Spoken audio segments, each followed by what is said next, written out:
जहाँ भगवत चरणों में पहुंचने के लिए 5 बातें कही गई, जप तप ज्ञान ध्यान और कर्म। उसमें आज जप की बात को पूरा किया है, आज से तप शुरू किया। उसमें अग्नि पुराण में भी कहा कि ओमकार यो विजानाति स योगी स हरिपुमान ओमकारमभ्यसेतस्यान् मंत्र सारम तु सर्वदम सर्व मंत्र प्रयोगेषु प्रणव प्रथम स्मृतः। ओम लगा करके जो मंत्र जपा जाता है वो बहुत प्रभावशाली होता है अपने आप में। लिखा है सर्व मंत्र प्रयोगेषु प्रणव प्रथम स्मृतः।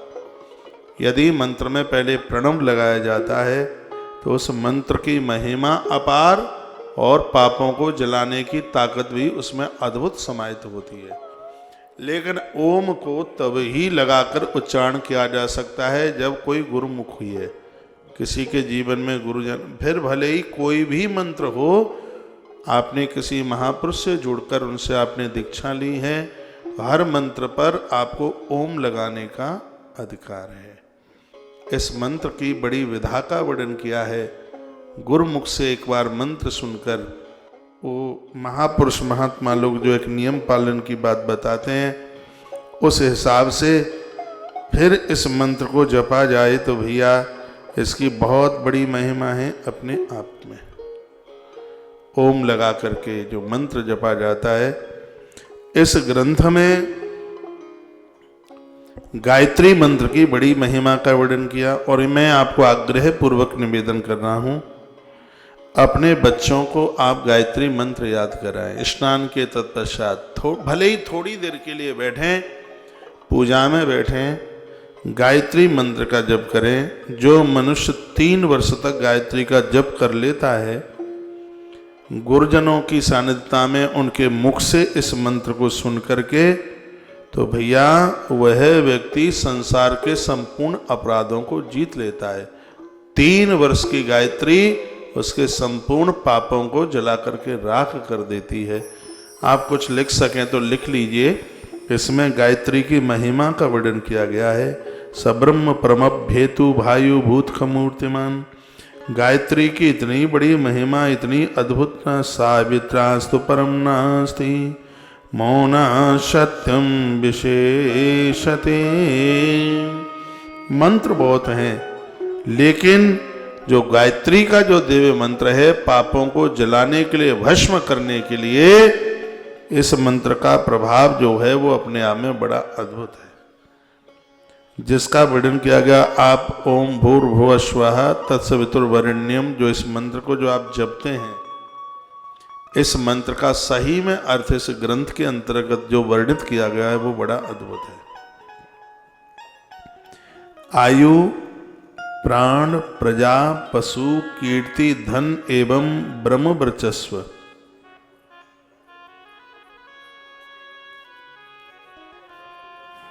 अथर्ववेद में वर्णन किया है, गायत्री मंत्र रक्षा कवच का निर्माण करता है। काल के गाल में भी वह व्यक्ति सुरक्षित रहता है। भूत प्रेत, अयार बयार, बिजली पानी, आंधी तूफान, सब में वह सुरक्षित रहता है जिसने अपनी धमनियों में गायत्री मंत्र को उतारा। आपको गुरु मंत्र में भले ही कोई भी मंत्र क्यों ना मिला है, एक माला नित्य गायत्री मंत्र की जप की जाए, उसको जपा जाए।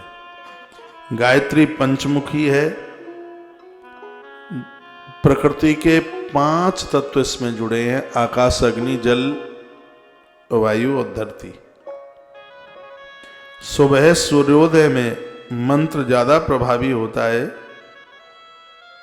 इसका अर्थ भी है, हे सृष्टिकर्ता, हे प्रकाशमान परमात्मा, प्रसिद्ध वर्ण करने योग्य तेज का हम ध्यान करते हैं। गायत्री मंत्र में भगवान सूर्य के तेज का ध्यान किया गया है।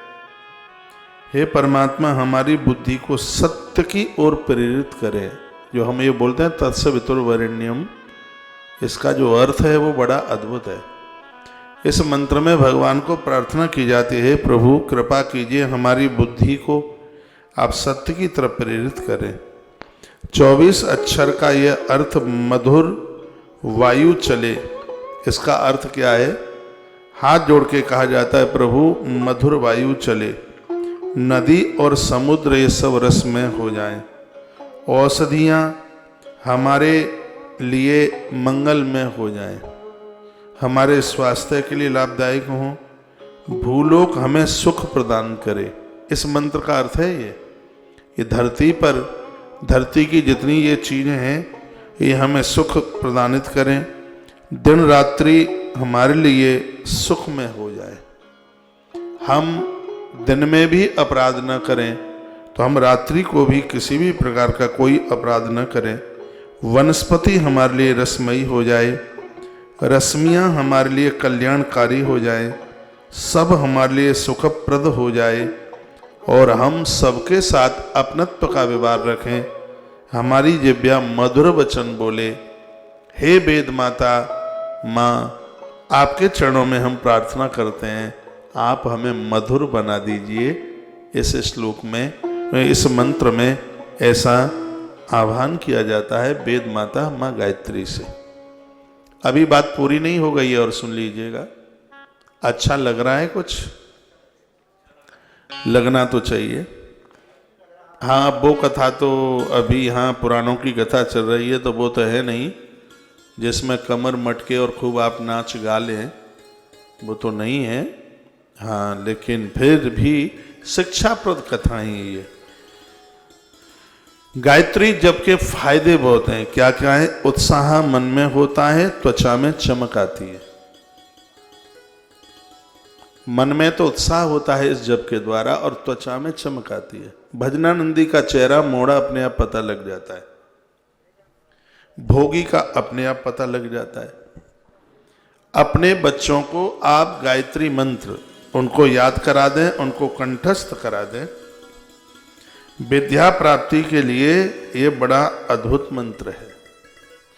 विद्यार्थियों की 8 चीजें इस मंत्र से खत्म हो जाती हैं और जिनके पास ये 8 चीजें जिंदी हैं उन बच्चों को कभी विद्या नहीं आ सकती। माँ सरस्वती उन्हें श्राप दे देती है। यदि बच्चे सुन रहे हों, मुझे तो बहुत अच्छी बात है, मैं एक श्लोक बोल के बात कर रहा हूँ, नहीं तो आप सुन लीजिए और इन बच्चों को बता दीजिए कि बालकों के लिए, विद्यार्थियों के लिए आज महाराज ने कथा में ये बात कही। जिन विद्यार्थियों के पास ये 8 दुर्गुण होते हैं, माँ सरस्वती उन्हें श्राप दे देती है। गायत्री मंत्र तमाम अपराधों को समाप्त करे। बच्चे इसका जप करेंगे, 8 चीजें नहीं बैठेंगी हृदय में कभी। वो क्या है? जिनकी वजह से विद्यार्थी जीवन ही खत्म हो जाता है। बेटा बेटी कोई भी हो, बच्चे इन 8 चीजों से दूर रहें। यदि वो सुख चाहते हैं तो विद्या को त्याग दें, और विद्या चाहते हैं तो सुख को त्याग दें। आचार्य चाणक्य ने बात कही थी। क्या सुंदर सूत्र उन्होंने बोला था। वो कहते हैं कि यदि बच्चे सुख चाहते हैं तो विद्या को आज ही त्याग दें, क्योंकि विद्या पढ़ने वाले बच्चों को कभी सुख नहीं मिलता। जो सुख चाहते हैं वो विद्या को त्याग दें, और जो विद्या चाहते हैं वो सुख को त्याग दें। वो कहते हैं, चाणक्य कहते हैं, आचार्य कहते हैं, जिनको विद्यार्थी जीवन में सुख नहीं मिलेगा, विद्या पढ़ेंगे, मृत्यु अंतिम क्षण तक वो आनंद के साथ जीवन जिएंगे। जो आज जिनके पास सुख है, विद्या नहीं पढ़ी, उनकी दुर्गति हो जाएगी, वो किसी काम के नहीं रहेंगे, वो भूखों मर जाएंगे। मनुष्य होते हुए भी जानवरों में उनकी गिनती होगी। ये आचार्य ने कहा था, ये महात्मा चाणक्य ने यह बात कही।